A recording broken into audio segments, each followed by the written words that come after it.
નમસ્કાર મિત્રો, સ્વાગત છે તમારું અમારી YouTube channel Gujarat jobs and ન્યૂઝમાં.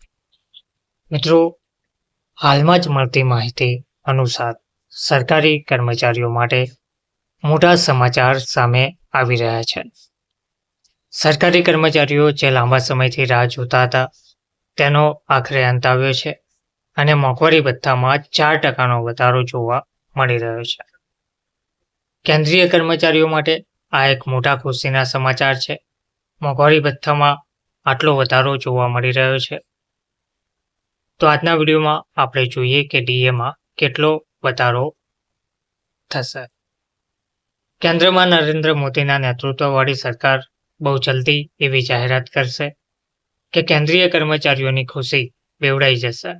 કહેવામાં આવી રહ્યું છે કે સરકારી કર્મચારીઓને જુલાઈ 2025થી 4%નું ડીએ માં વધારાનો ફાયદો મળી શકે છે. આ સાથે જ મોંઘવારી ભથ્થું 55%થી વધીને સીધું 59% થઈ જશે. તો શું છે AICPI-IW આ વખતના ડેટા? તો મે મહિનામાં ઔદ્યોગિક શ્રમિકો માટે all India consumer price index for industrial workers એ 0.5 અંક વધીને 144 પર પહોંચી ગયો છે, જે માર્ચમાં 143 હતો, એપ્રિલમાં 143.5 પર હતો. આ સાથે મોંઘવારી ભથ્થામાં 4%નો વધારો કરવાનો નિર્ણય લેવામાં આવી શકે છે. જોકે ઇન્ડેક્સ આ તેજીથી આગળ વધે તો જૂનમાં AICPI-IW 144.5 સુધી પહોંચી જશે. તો AICPI-IW 12 મહિનાના સરેરાશ લગભગ 144.17 સુધી પહોંચવાની આશા જોવા મળી રહી છે. ડીએ વધવાથી શું ફાયદો થશે? તો ડીએ હાઇકની અસર સીધી જ તમારી બેઝિક સેલરી પર થશે.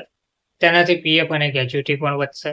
જો તમારી બેઝિક સેલરી 18,000 હશે અને ડીએ 55%થી વધીને 59% થઈ જાય તો મોંઘવારી ભથ્થાના રૂપે તમને 10,620 રૂપિયા મળે, જ્યારે બેઝિક સેલરીના હિસાબથી 9,900 મળે છે.